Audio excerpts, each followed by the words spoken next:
El Mundial Femenil 2026 ya quedó atrás y aquí estamos de vuelta en el ámbito local con el fútbol israelí y los equipos israelíes que inician su temporada en Europa. Que 3 de las 4 empiezan, y no solo empiezan, sino que lo hacen con un resultado increíble en mi opinión. En el primer partido, curiosamente, el Hapoel Be'er Sheva, que es el campeón, decepciona relativamente. Y cuando digo decepciona no me refiero solo al resultado, que por sí mismo es decepcionante, sino también a su desempeño. Pierde aquí 2-1 como visitante contra el Vikingur islandés, un equipo que tal vez muchos llamen pescadores, pero yo creo que, independientemente de eso, no se debe subestimar a equipos así, especialmente en su casa. Es un equipo que es campeón de Islandia, y es cierto, Islandia no es una potencia futbolística a nivel local. No hablo de selecciones, donde son mejores que nosotros, pero hay algo importante que hay que notar. El Vikingur está a mitad de su temporada, está en ritmo de juego, a diferencia de Be'er Sheva, que apenas está comenzando. Pero solo con ver los últimos años del Vikingur en Europa, se puede notar que jugar allá en Islandia ha sido algo muy difícil para muchos equipos. Regresando 3 años atrás, el Lech Poznan perdió allá, el fuerte Malmo logró meter 3 goles ahí, ellos avanzaron a la Conference League hace 2 años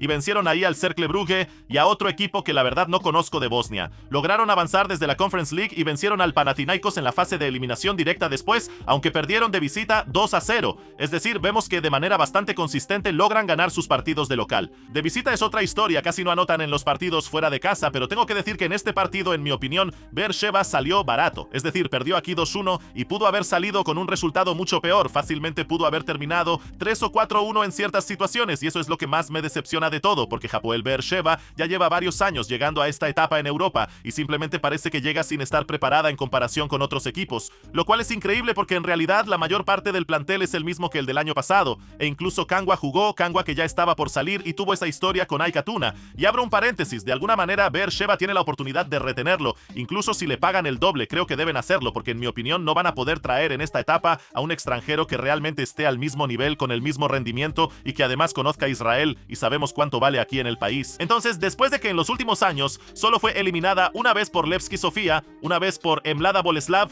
y el año pasado, que fue lo más decepcionante, perdió contra Levski Sofia en penales y perdió contra AEK Athuna sin anotar un solo gol en 4 partidos. Este año, especialmente estando en las rondas preliminares de la Liga de Campeones, tiene que asegurarse una temporada europea como mínimo en la Conference League. Una victoria sobre el Vikingur en el partido de vuelta garantizará eso, y es algo que debe ponerse como un objetivo muy importante. En mi opinión, es un partido muy crítico para ella, y creo que debería lograrlo y asegurarse al menos la Conference League, si no la Liga Europa, incluso sin la localía y sin el Toto Turner. Y de aquí, pasamos directamente a la actuación increíble de esta jornada. Maccabi Tel Aviv gana 5-0 a Sheriff Tiraspol como visitante. Ahora, Sheriff Tiraspol no es el mismo equipo que estuvo en los últimos años en la Liga de Campeones, o hace ¿cuánto? 4 o 5 años de nuevo. No pretendo saber demasiado sobre el fútbol de Moldavia, ¿sí? Pero se puede ver que hasta hace unos años era un miembro bastante habitual en las fases de grupos de la Liga de Campeones y la Liga Europa, pero desde la temporada 24-25 llevan 2 años que tampoco han ganado el campeonato a nivel local, y al parecer les queda un poco más de nombre que de capacidad. Pero aún así, incluso equipos mucho más grandes que Maccabi Tel Aviv que llegaron a Moldavia no lograron meter 5 goles. No hay ningún resultado parecido a este en la historia del Sheriff Tiraspol, y realmente fue y también se vio como un partido histórico en el que todo le salió bien a Maccabi Tel Aviv.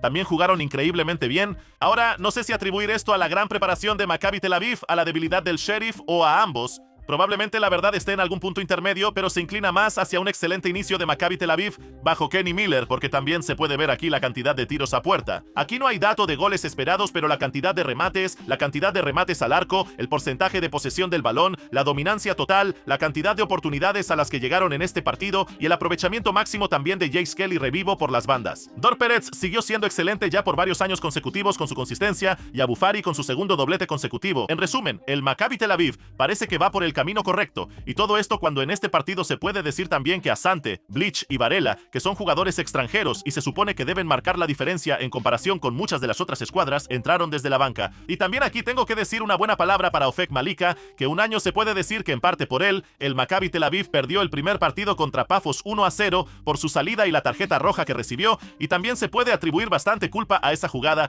por el hecho de que el Maccabi Tel Aviv no avanzó a la siguiente ronda en la clasificación de la Liga de Campeones el año pasado, y en este partido hizo varias atajadas muy buenas. Así que el Maccabi Tel Aviv realmente se ve excelente en comparación con esta etapa de la temporada, y más que nada porque está jugando en la Liga Europea, hay una muy buena posibilidad de que tras una victoria sobre Sheriff esté muy cerca de asegurarse una larga temporada europea, ya sea en la Conference o en la Europa League, y eso es muy importante para los puntos del coeficiente del fútbol israelí, de los que hablaremos en un momento. Seguimos con quien también dio una actuación muy impresionante, pero eso no necesariamente se reflejó en el resultado. Beitar Jerusalén gana 1-0 al Larnaca, y siento que de este partido Beitar puede sentir que dejó escapar una oportunidad. Ganó 1-0, y solo puedo decir 1-0, porque tal vez se puede decir que en los primeros minutos Larnaca fue un poco mejor, pero al menos para mí hubo un penalti claro sobre Yarden Shoa, le jalaron la camiseta dentro del área y no marcaron penalti. Al final, Beitar salió de aquí con un resultado muy bueno, también contra un equipo que, si miramos su historia europea, que de nuevo no necesariamente refleja cuán bueno es el equipo ahora, pero justamente en el caso de Larnaca, cuando miramos la temporada pasada, eliminó en la Europa League al Partizan Belgrado, otro equipo de Eslovenia, y al Legia Varsovia, le ganó 4-1 en casa. Ahora, no solo eso, cuando llegó a la fase de grupos de la Conference League el año pasado, no perdió ni un solo partido. Le ganó al AZ Alkmaar 4-0. Le ganó al Crystal Palace 1-0, 0 contra el Aberdeen, 0 contra el Rijeka croata, 1 contra el Häcken y una victoria 1-0 sobre el Shkendija macedonio. O sea, es un equipo que el año pasado no solo llegó a la Conference League, sino que terminó en octavo lugar y al final fue eliminado contra el Crystal Palace en la fase de eliminación directa. El Palace, que como se sabe al final también ganó la Copa, pero Beitar durante los 90 minutos fue mejor. 64% de posesión de balón, 16 tiros, 3 a puerta. Al final, su gol fue justamente de un tiro libre, lo cual es curioso porque unos minutos antes hubo un tiro libre similar, más o menos desde la misma posición de Larnaca. Intentaron disparar a Silva también al ángulo donde él estaba parado, y él estaba ahí, lo leyó bien, y del otro lado el portero de Larnaca no lo leyó bien, y a veces justamente esos pequeños detalles hacen una diferencia enorme y les dan el 1-0. Pero ver a quienes están sacando aquí del banco, Sif Ben Shimol, Kalo, Musi, Weisman, que entran desde la banca en lugar de jugadores tan importantes como Atzili, Shoa y Ansa, en mi opinión eso muestra una fuerza en la parte ofensiva que incluso es más profunda de lo que fue el año pasado para Beitar Jerusalén. Y claro, este es apenas el primer partido oficial de Beitar en la temporada, no se puede sacar muchas conclusiones para el futuro, pero por ahora se ve muy bien para ellos, no solo en cuanto al resultado, sino también en cuanto al rendimiento. Y terminamos con la última israelí que regresa a Europa después de tantos años, con una hinchada impresionante, y también vence 2-0 a Ludogorets, que también, si la miramos en perspectiva de los últimos años en Europa, es un equipo con una historia europea muy rica.